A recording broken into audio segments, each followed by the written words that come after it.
તાપી નદીના કિનારે પાળા યોજનાનો ભંગ કરી માટી પુરાણ કરવાથી પૂરની સ્થિતિ સર્જાય તેવી ભીતિ સર્જાઈ છે।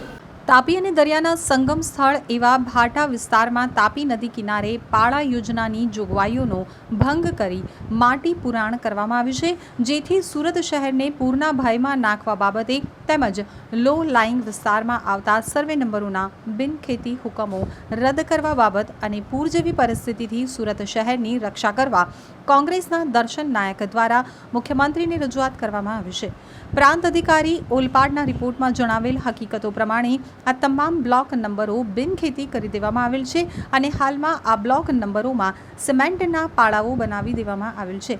સ્લેગના થગલાઓ પાથરી દેવામાં આવ્યા છે તો મોટા પાયે માટી પુરાણ કરી દેવામાં આવ્યું છે। સદરહુ બ્લોક નંબરોમાં સિમેન્ટના પાળા પાણી ન ભરાઈ જાય તે માટે બનાવી દેવામાં આવેલા છે, પરંતુ અહીં નોંધનીય બાબત એ છે કે આ તમામ બ્લોક નંબરો ડુબાણ વિસ્તારમાં આવે છે અને આ સિમેન્ટના પાળાઓ વરસાદી પાણી રોકવાનું પૂરેપૂરું કામ કરશે, જેને કારણે ભાટા ગામમાં હેઠવાસના આવેલ વિસ્તારોમાં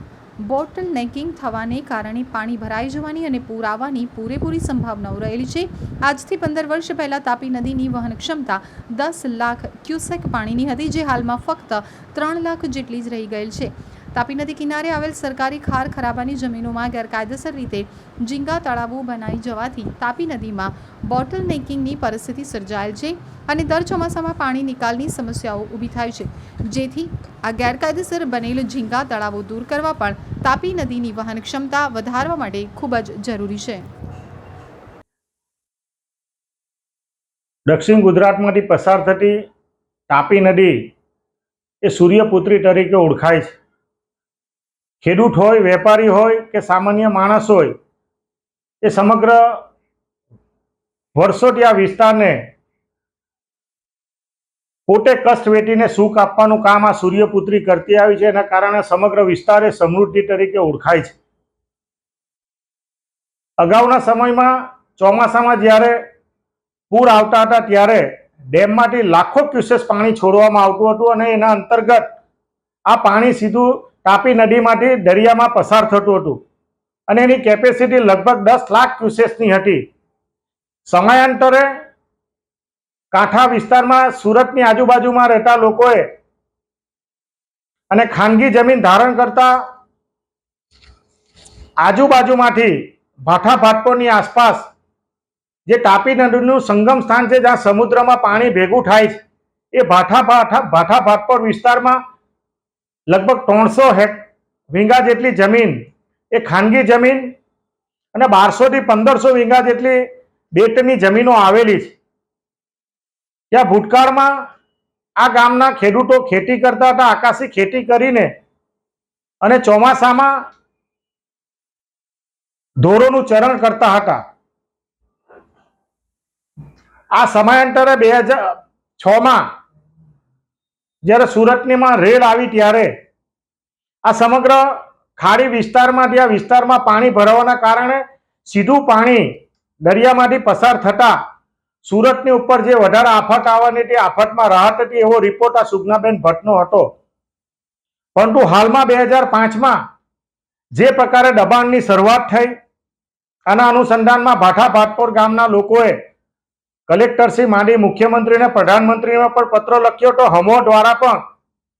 હાલમાં જ માન્ય કલેક્ટરને રૂબરૂ મળી રજૂઆત કરી અને રજૂઆતના અંતર્ગત ઓલપાડ પ્રાંતને તપાસ સોંપવામાં આવી હતી અને તપાસ અંતર્ગત જે અહેવાલ આવ્યો છે એ અહેવાલમાં સ્પષ્ટ બતાવવામાં આવ્યું છે કે CRZ નો એનો ભંગ થતો છે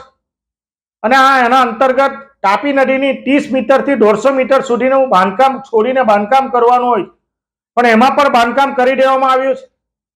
એનું પુરાણ કરી દેવામાં આવ્યું છે। આ ખાનગી જમીનોમાં પણ લોખંડનો ઉપયોગ કરવામાં આવ્યો છે, સ્લેગનો ઉપયોગ કરવામાં આવ્યો છે, પાળા બનાવી દેવામાં આવ્યા છે। એટલે જે જગ્યાએ પાણીનો જથ્થો પડી રહે અને ચોમાસા દરમિયાન આ ખાડીમાંથી સીધું આ જગ્યાથી પાણીનો નિકાલ થઈ જાય,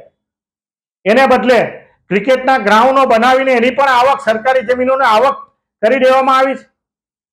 આ સમગ્ર બાબતનો અહેવાલ આ પ્રાંતસિંહે આપ્યો છે અને એમાં સ્પષ્ટ બતાવવામાં આવ્યું છે કે 2020 પછી સમગ્ર વિસ્તાર એ મહાનગરપાલિકા અંતર્ગત સોંપી દેવામાં આવ્યો છે। એટલે અધિકારીએ પણ કામગીરી કરવાને બદલે જે દબાણ કરી દેવામાં આવે છે એને દૂર કરવાને બદલે કેટલા પ્રકારનું દબાણ છે, કોનું કોનું દબાણ છે એ બતાવવાને બદલે સીધું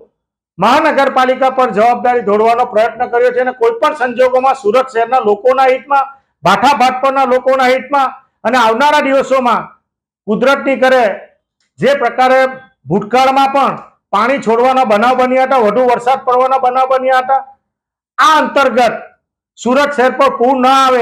એની જે કેપેસિટી છે એ 4 લાખની આસપાસની છે.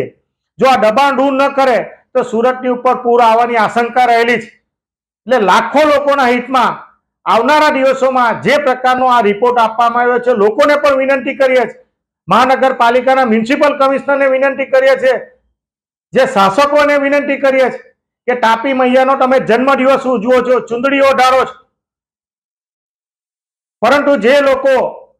દબાણ કરીને તાપી મૈયાનું જે ચીરહરણ કરે છે એવા લોકોની સામે પણ પગલાં લેવા જોઈએ. એ પ્રકારની લાગણી અને માંગણી વ્યક્ત કરતો મેં માનનીય મુખ્યમંત્રીને, કલેક્ટરશ્રીને, સિંચાઈ અધિક્ષકને અને મ્યુનિસિપલ કમિશનરને પત્ર લખીને વિનંતી કરી છે કે તાત્કાલિક અસરથી આ બાબતમાં પગલાં લેવામાં ના આવે. આવનારા દિવસોમાં સુરતના લોકોને પણ વિનંતી કરીએ છીએ કે તાપી બચાવો, સુરત બચાવો એ પ્રકારની લડત પણ આવનારા દિવસોમાં તમારા મારફત તમારા લોકોના હિતમાં બધા ભેગા થઈને કરીએ એ પ્રકારની વિનંતી કરતો મેં પત્ર લખ્યો છે.